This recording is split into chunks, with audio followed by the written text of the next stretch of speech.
Hi, Gary here. Innovation.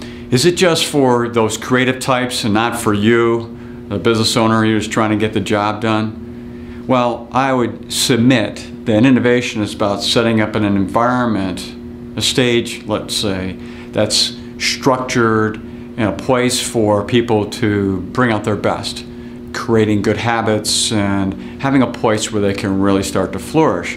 But I'll give you an example. In 1987, Paul O'Neill was named the CEO of Coyle. Now, Paul was introduced to the Wall Street crowd, got up in front of the microphone and started talking about focusing on worker safety. Now, he went on for 45 minutes talking about worker safety, and the Wall Street crowd was not impressed. In fact, when he got back and started the job for the first few months, his officers and managers were equally unimpressed. But then things started to change. One of the things that Paul required was that his unit presidents report to him within 24 hours any worker safety violations they had in their unit.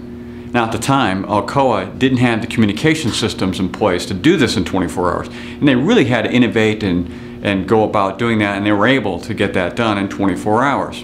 Second, the unions didn't really want to embrace productivity. But as part of this innovation around worker safety, they realized that they needed to look at what they were doing on the job. One of the things was having molten metal splash on workers, obviously injuring them. So they came up with a brand new pouring system that did a couple things. First, reduce the worker safety issues around that.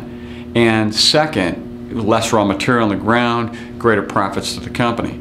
Now, over a 10-year period, Alcoa doubled its bottom line and also doubled the price of its stock, and he became the darling of Wall Street. Now, what did Paul do? What he did was he created what was called a Keystone habit. Now, a Keystone habit, according to Charles Duhigg in his book, The Power of Habit, is a habit which all other good habits are spawned around. Just by focusing on worker safety, everyone at Alcoa started to change, innovate, and do the things necessary to make sure worker safety was number one. And it spawned all these other great habits and really got this organization going forward faster.